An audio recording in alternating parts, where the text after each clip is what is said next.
መከላከያውም ደህንነቱም ባለበት በዚያ ደረጃ በቅርበት የተደረገው ሙከራ ሐሳቦቻቸውን ለማሳካት የሚያስችል ሊሆን ስለሚችል ተቋማቱን እንፈትሽ ብለን ስንፈትሽ ነው ከደህንነት ውስጥ የሄደ መሳሪያ እንዳለ የሄደ ቦምብ እንዳለ ያወቅ ነው። እስከዛ ጊዜ ድረስ መረጃ አልነበረም። በዛም ጊዜ ቢሆን ጥርት ብሎ እንደዚህ አይነት መሳሪያ ይሄን ያክል ቁጥር ያለው ሚል አይታወቅም።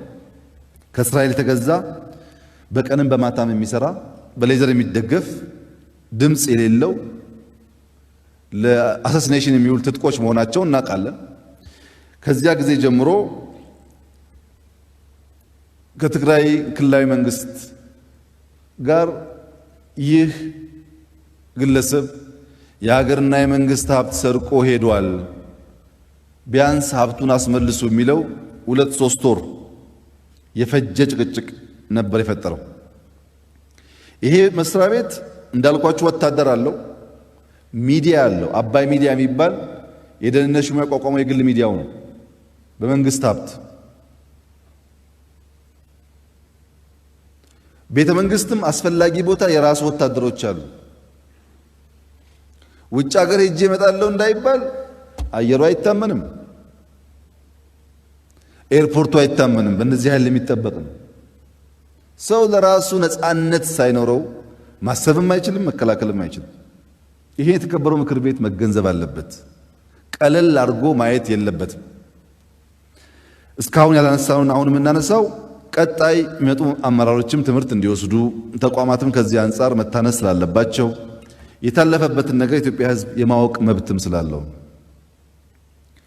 ከዚህ በመነሳት ይሄ ነገር አያዋጣም፣ ኤስኤስአር እንስራ፣ የሴኩሪቲ ሰርቪስ ሪፎርም እንስራ ብለን ኢንሳን፣ ደህንነትን፣ ፖሊስን፣ መከላከያን፣ ፋይናንሻል ኢንተለጀንስን ያካተተ ሪፎርም ለመስራት ሙከራ አደረግን። ሙከራ ስናደርግ የደህንነት ተቋማት የሚባሉት ኦልሞስት የሉም። የግለሰብ የቤተሰብ ማህበሮች ናቸው። እውቀት የሌላቸው፣ ብቃት የሌላቸው፣ በትውውቅ በዝምድና የተሰገሰጉ ሰዎች ያሉበት ተቋም ነው። ሊትራሊ ፈርሶ መሰራት የሚጠይቅ ነው። መከላከያን ግን እንደዛ ማድረግ የራሱ ችግር ስለነበረው በዳታ በእውቀት እንመልከት መከላከያችን ምን እንደሚመስል ብለን ገባ ብለን ስንመለከት የመጣው ማስረጃ መከላከያ ያኔ ብቻ ሳይሆን ዛሬ ብቻ ሳይሆን በሚቀጥሉት 5 እና 10 ዓመታት መቀየር የሚያስቸግር ነበር።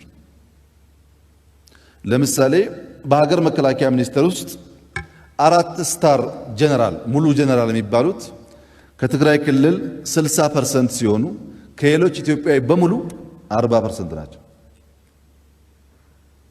ይሄ ፉል ስታር ጀነራሎች ናቸው። አንድ ስቴፕ ዝቅ ብለን ሜጀር ጀነራል የሚባለውን ስንመለከት ሌፍትናንት ጀነራል የሚባለውን ስንመለከት ቁጥራቸው አነስተኛ ነው። ሌፍትናንት ጀነራሎች ደግሞ ከትግራይ አካባቢ 50% ናቸው። አንድ ስቴፕ ዝቅ ብለን ሜጀር ጀነራል ስንመለከት 45% ከአንድ አካባቢ ናቸው። ብሪጌደር ጀነራል 40% ከአንድ አካባቢ ናቸው። ኮሎኔል 58% ከአንድ አካባቢ ናቸው። ሌተናል ኮሎኔል 66% ከአንድ አካባቢ ናቸው። ሻለቃ 53% ከአንድ አካባቢ ናቸው። ምን ማለት ነው ይሄ? ጀነራሉን እንኳን ብቀይር ቀጥሎ የተዘጋጀው ኮሎኔል፣ ቀጥሎ የተዘጋጀው ሻለቃ፣ አንድ ሻለቃ ጀነራል ለመሆን ቢያንስ 10 ዓመት ያስፈልገዋል። በሚቀጥሉት 10 ዓመታት መከላከያ ውስጥ ባላንስ የተጠበቀ ወታደር መፍጠር አልችልም ማለት ነው። ከላይ ጀምሮ እስከ ሻለቃ ድረስ በአቨሬጅ ሲታይ 55% ከትግራይ ክልል። ጀነራል አካባቢ እሺ በልምድ በቆይታ ምናምን ሊባል ይችላል። አንድ ሰው ሻለቃ፣ ሌተናል ኮሎኔል፣ ኮሎኔል ለመሆን ያለፉት 20 ምናምን ዓመታት በቂ ናቸው በወታደራዊ ኬሪየር። በ20 ዓመት ውስጥ ሻለቃ፣ በ20 ዓመት ውስጥ ኮሎኔል ለመፍጠር ምንም ጀስቲፊኬሽን የለውም። ሌላው ልምድ ነው፣ ትግል ነው ምናምን ቢባል እንኳ ማለት ነው። የተሰራው ስራ ግን አሁንም በሚቀጥለውም ማሰብ እንዳይቻል ፖቴንሻል አመራር ከአንድ አካባቢ እንዲወጣ ታስቦ የተሰራው ይሄ ለትግራይም አይጠቅምም፣ ለኢትዮጵያም አይጠቅምም። ትግራይ ባለው የህዝብ ቁጥር ልክ በመከላከያ ውስጥ መሳተፍ የግድ አለበት። ሀገሩን መጠበቅ አለበት፣ ጥያቄ የለውም። ትግራይም ሆነ ኦሮሚያ፣ አማራም ሆነ ቤኒሻንጉል ከሚገባው በላይ መያዙ ግን ሄዶ ሄዶ አሁን ያየነውን ችግር የሚያመጣ ነው። አይጠቅምም። ይሄ አሁን ያነሳሁላችሁ ማዕረግ የለበሱ ሰዎች ናቸው፣ ጨርቅ የለበሱ ናቸው። ስልጣን አይመለከትም። በስልጣን ደግሞ እንመልከት ብለን ስናይ በመከላከያ ሄድኳርተር ዋና መምሪያ የሚባል እዚህ ሆኖ ተቋሙን የሚመሩ ኃይሎች 80% ከትግራይ ክልል ናቸው። ቅድም ያያችሁት እንኳን 55 ሰው ሲደመር ጥሩ ነው። ግን ማዕረግ የለበሰ አማራ፣ ኦሮሞ ምናምን ቢኖርም በትክክለኛ ፖዚሽን ባይመለከት ግን 80%ቱ እዚህ ስታፍ የሚባለውን አመራር የሚሰጠው ኃይል ከትግራይ ክልል ብቻ ነበር። ምን ማለት ነው?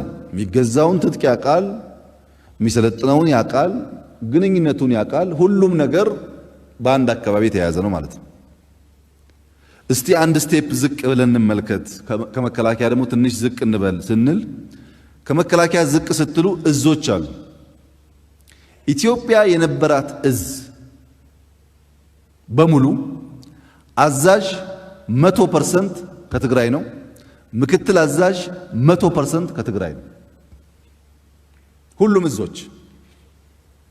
ይሄ ብቻ ሳይሆን ምስራቅና ምዕራብ አካባቢ ወይ አማራ ወይ ኦሮሞ ሎጂስቲክስ ሰው ኃይል ተብሎ ተቀላቅለዋል። ሰሜን እዝ ግን አዛዥ፣ ምክትል አዛዥ፣ ሎጂስቲክስ፣ አስተዳደር አራቱም ኮሚቴ ከትግራይ ነው።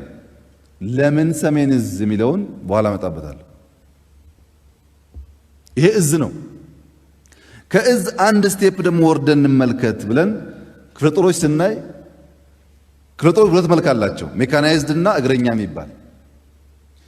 የኢትዮጵያ ሜካናይዝድ ክፍለ ጦሮች 100% አዛዦች ትግራይ ክልሎች ናቸው። 100%። እግረኛ ክፍለ ጦሮች 80% ከትግራይ ክልል። ቅድም ያያችሁት ማድረግ አይሰራም ማለት ነው። ሰዎቹ ማድረግ አላቸው እንጂ እዛ አይመሩም፣ ክፍለ ጦር አይመሩም ማለት ነው። ዝም ብሎ ስንት ጀነራል አለ ለሚባል ቁጥር ብቻ የሚመችም። ከሱ አንድ ስቴፕ ስንወርድ ሜካናይዝድ ብርጌዶች 85% ከትግራይ ናቸው። እግረኛ ብርጌድ 80% ከትግራይ ነው። እንግዲህ አስቡት፣ ከብርጌድ ጀምሮ እስከ መከላከያ ድረስ ሌላው ሰው የለም። ምናልባት በስልጠና በምናምን ደግሞ የሚቀየር ነገር ካለ ስልጠና ተቋማት እኒ ብለን የመከላከያ ተቋማት ስንመለከት የመከላከያ ስልጠና ተቋማት 85% በትግራይ ልጆች ይመራል። ስለዚህ አዲስ ሰው እንኳን መምለን ብናስገባ ያው ችግር ነው ማለት ነው። ይሄ የተዛባ ነገር የትግራይ ሕዝብ ማወቅ አለበት፣ የኢትዮጵያ ሕዝብ ማወቅ አለበት። መደገም የለበትም። ሁሉም በሚገባው ልክ ነው ሼሩ መውሰድ ያለበት። በእርግጥ ፕሮፌሽናል መሆን እንደተጠበቀ ሆኖ ምክር ቤት ስላልሆነ ልክ እንደ ተወካዮች ምክር ቤት ከሁሉም ብሔር ጠብጠብ ሳይሆን ከሁሉም ብሔር የተሻለውን አሰልጥኖ አዘጋጅተው ሁሉን የሚመስል ኢትዮጵያዊ መከላከያ መፍጠር ያስፈልጋል። ይሄ ወደን ሳይሆን በሕገ መንግሥት በግድ የተቀመጠ ሐሳብ፣ ኢትዮጵያን የሚመስል መከላከያ መገንባት። እስቲ ለማንኛውም ስልጣን ላይ ያሉትን ሰዎች እንተውና ዘሆል አርሚው እንዴት ተገነባ፣ ስትራቴጂው፣ ፖሊሲዎቹ፣ መመሪያዎቹ፣ የስልጠና ዶክመንቶች እንመልከት ብለን የምናቃቸውን ማናቃቸውንም አስመጥተን ስንመለከት ምንም ጀነራል መሆን አያስፈልግም፣ ኮማንደር መሆን አያስፈልግም። አርሚው የተገነባበት ሰነድ ቀዩ መጽሐፍ 100% ከኢፌዴሪ ሕገ መንግሥት በድፍረት የሚቃረን መጽሐፍ ነው። መጽሐፉ የሚለው አንተ የፓርቲ ዘብ ነህ፣ አብዮታዊ ዲሞክራሲ ከተነካ ተዋጋ። ይሄ ምርጫ ምናምን ድራማ ሁሉ ውሸት ነው ማለት ነው።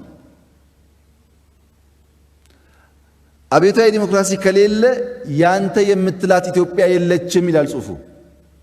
የኢትዮጵያ ፋውንዴሽን የፓርቲ አይዲዮሎጂ ነው። የሱ የሚላት ኢትዮጵያና የሱ የማይላት ኢትዮጵያ የምትወሰነው ያ አስተሳሰብና ያ ፓርቲ ካለ ብቻ። ስለዚህ ሌላውን ብሔር ቢሆን ቁጥሩ በዛ ቁጥሩ አነሰ ትርጉም የለውም። የተገነባው በዚህ ሂሳብ ነው። ከዚያ በኋላ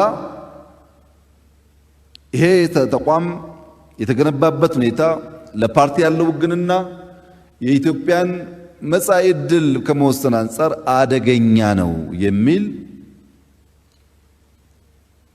ግልጽ የሆነ ግልጥ ያለ ሐሳብ ነበረ። ማሰብና ሐሳብን ኤክስኪዩት ማድረግ ለየብቻ ነው። ለምሳሌ ሲዳማ ክልል ወላይታዎች ሲጨፈጨፉ እዛ አካባቢ የነበረው አዛዥ አሁን መገናኛ ቆራርጦ ወታደር ያስጨረሰው ግለሰብ ነው። መረጃ አለን ግን ማስረጃ የለንም። ወላይታ ሲዳማ ገደለኝ ይላል። ወላይታና ሲዳማ አይገዳደልም፣ አብሮ የኖረ ነው።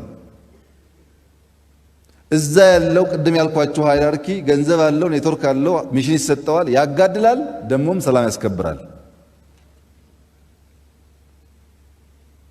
ግለሰቡን ለማንሳት ሙከራ ካደረገን በኋላ ትሬንድ ነው የሆነው ይሄ ግጭት ኢትዮጵያ ውስጥ የነበረው የደህንነት ተቋም የነበረው የመከላከያ ስሪት ምንድነው ያስከተለው? ሳቢያው ምንድነው ብለን ያየን እንደሆነ ባለፉት 2 ዓመት ተኩል ዋና የሚባሉ የሰው ሕይወት የቀጠፉ ንብረት ያወደሙ የመንግስትን ትኩረት የሳቡ 113 ግጭቶች ነበሩ። 113 ያሁኑን ሳይጨምር ምን ማለት ነው? በእያንዳንዱ ሳምንት የጦርነት ድግስ ነበር። የመንግስት ሥራ እዚህ ማልቀስ መቅበር፣ እዚህ ማልቀስ መቅበር፣ ከአንደኛው ለቅሶ ሳይነሳ ወደ ሌላው ለቅሶ መሄድ ነበር። ለውጥ ለማምጣት የሚያስችል ስራ እንዳይሰራ በተቀናጀ መንገድ በውስጥ ያለውን ኃይል በመጠቀም በየቦታው ሽብር ይፈጠር ነበር። ይሄ ሁሉ ሲሆን 113 ግጭት ሲፈጠር 14ኛውን ትቼ ማለት ነው። በሁሉም ክልሎች ግጭት አለ። በሁሉም ክልሎች መጋደል አለ። ትግራይ ክልል ግን የለም። እነሱም አያፍሩም። እኛ ብቻ ነን ሰላም ይላሉ። ትንሽም አያፍሩም። አንዳንድ የውጭ ሰዎችም ሳይቀሩ ሰላም እኮ ያለው እዛ ብቻ ነው ይሉናል። አዎ ሰላም እዛ አለ። ምክንያቱም ሰላም የሚያደፈርስ ኃይል ከዚህ ቀን ከሌት ቢሰራ ኃይል የለም። እዚህ ያለው የሚያደፈርሱት እነሱ ስለሆኑ ሁሌ የኛን ቁስል የሌሎችን ቁስል እየቆሰቆሱ በከፍተኛ ደረጃ ህዝቡን አባሉት። አሰራሩ ግን ተራ አልነበረም። ፋይናንስ አለ፣ ስልጠና አለ፣ ስምሪት አለ፣ ደግሞ ሚዲያ አለ። ሚዲያ ቀድሞ ይዘጋጅና ልክ አንድ ነገር ሲፈጠር ኦሮሞ አማራን ጨረሰ፣ ቤኒሻንጉል እንደዚህ ያደረገ የሚለውን ቀድሞ የሚናገሩ እነሱ ናቸው። በሁለት መንገድ፣ በሚዲያቸው በሶሻል ሚዲያ። ሌላው ሞኛ ሞኝ ይከተላል። ያንን መንገድ ተከትሎ ይባላል። የበለጠ እልቂት የበለጠ ችግር እንዲፈጠርና ቶሎ እንዳይረጋጋ የብሔር ግጭት፣ የሃይማኖት ግጭት ለማድረግ ከፍተኛ ስራ ሰርተዋል። ተሳክቶላቸዋል ወይ ያላችሁ እንደሆን ሰው ሞቷል፣ ግን አልተሳካላቸውም። ንብረት አውድመዋል። ንጹሃን ዜጎች ምንም የማያውቁ ለፍተው ደክመው የሚኖሩ ሰዎች ገለዋል። እሱ ስኬት ከሆነ እሱ ብቻ አይደለም። አንድ ሰው ከዚህ ኬንያ ሲሰደድ በራሱ መመዘኛ ኬንያ ይመቸኛል፣ ምግቡም ይመቸኛል፣ ሰው ይመቸኛል፣ ይቀበለኛል የሚል እምነት ይዞ ነው ኬንያ የሚሄደው። አንዱ ኬንያ ሄዳል፣ አንዱ ዩጋንዳ ሄዳል፣ አንዱ አሜሪካ ሄዳል፣ አንዱ ደግሞ ሌላ ምርጫ ይኖረዋል በራሱ ክራይቴሪያ። አንድ ጎጃሜ አምቦ ሄጄ እኖራለሁ ሲል ከጎጃም አምቦ መምጣት ሳይሆን የአምቦ ሕዝብ ወንድሜ ነው፣ ይቀበለኛል፣ ቢርበኝ ያጎርሰኛል፣ ብታመም ያስታመኛል የሚል እምነት ይዞ ነው ማለት ነው ሄደው። ካላመነማ ሰው ወደ ሰው አይሄድም። ወገኔ ካላለ ሰው አይሄድም። ወገኔ ብሎ የሄደውን ሕዝብ አብሮ ስንት መከራ ያየ ሕዝብ እርስ በርስ እንዲጠራጠር እንዳይተማመን የተጋባ የተዋለደ በስንት መከራ አብሮ ያለፈ ሕዝብ በአይነ ቁራኛ እንዲተያይ ከፍተኛ ስራ ሰሩ። ይሄም በትንሽ ዳታ ለማስደገፍ ባለፉት 2 ዓመት ተኩል ኦሮሚያ ውስጥ 37 ግጭቶች ነበሩ። በሻሸመኔ፣ በጉሊሶ፣ በባሌ ከሃይማኖት ጋር ያይዘው፣ በሐረርጌ፣ በጉጂ፣ በወለጋ፣ ጭናክሰን፣ ሌሎችም ቦታዎች በዚህ 37 ግጭቶች ውስጥ የተጎዱ አማሮች፣ የተጎዱ ሌላ ብሔሮች እንዳሉ ሆነው በጣም በርካታ ኦሮሞዎች ቤተሰባቸው ፈርሷል። አባት ሞቷል፣ ልጅ ሞቷል፣ ሚስት ሞታለች። ይሄ ኃይል ኦሮሚያን የብጥብጥ ማዕከል እያደረገ ኦሮሞዎች ከወንድሞቻቸው ጋር እንዲቃረኑ እያደረገ እስላሞች ከክርስቲያኖች፣ ክርስቲያኖች ከእስላሞች እንዲቃረኑ እያደረገ ግን ለኦሮሞ መቆረቆር ነኝ ይላል። በ37 ግጭት ዳታውን ስትመለከቱ ብዙ የኦሮሞ እናት ካለ ልጅ ካለ ባል ቀርታለች። ኦሮሞ ካለ ባህሉ ካለ ማንነቱ አምነው ወደው አክብረውት አብረው ከሚኖሩ ጎረቤቶቹ ጋር እንዲባላ ተደርጓል። ይሄ ኪሳራ ነው። ለኦሮሞ ኪሳራ፣ ለአማራ ኪሳራ፣ ለኢትዮጵያ ኪሳራ ነው። የሚጠቀም ሰው ካለ ይሄ ኃይል ብቻ ነው። በአማራ ክልል 23 ግጭቶች ነበሩ። በቅማንት፣ በአጣዬ፣ በኦሮሚያ ልዩ ዞን እንደገና መውጣ ደግሞ በሃይማኖት። በነገራችን ላይ በኋላ እመጣበታለሁ። እያንዳንዱ ክልል በውስጡ ካሉ ብሔሮች ከሚያጎራብቱት ክልሎች አልፎ አልፎም ከሚያጎራብቱት አገሮች ጋር እንዲባላ ተደርጓል። በአማራም እንዲሁ ብዙ ሰዎች ሞተዋል።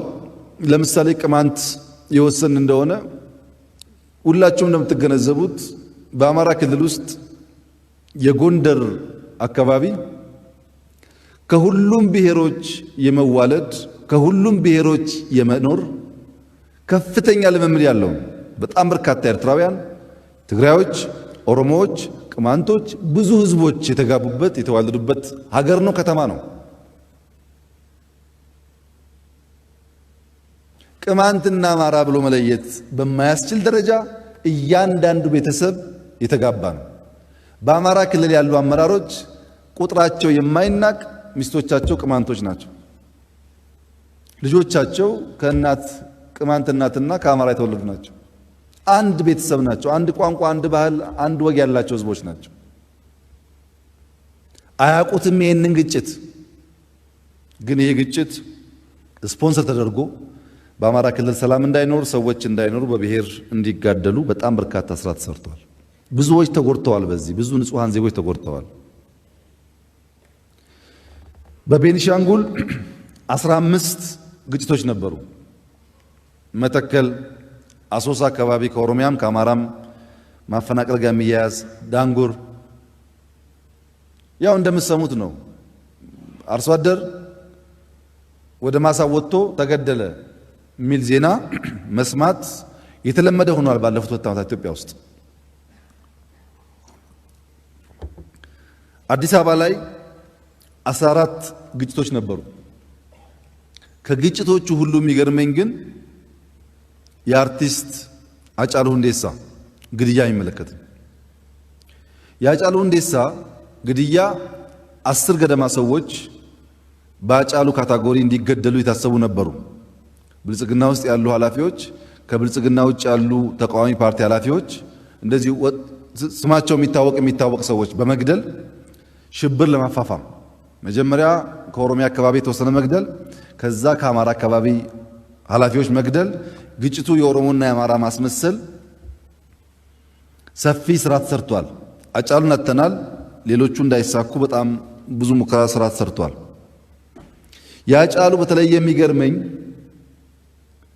ከጥቂት ወራት በፊት ዓመት በፊት ሃጫሉ ሁንዴሳ እንዴት በቲቪ ታየ፣ በኦሮሚያ ቲቪ ታየ ብለው ቁም ስቅላችን ያሳዩን ሰዎች፣ በግምገማ መከራ ያበሉን ሰዎች የኦሮሞ ታጋይ ሃጫሉ ተገደለ ብለው በቲቪያቸው አስተላልፉ።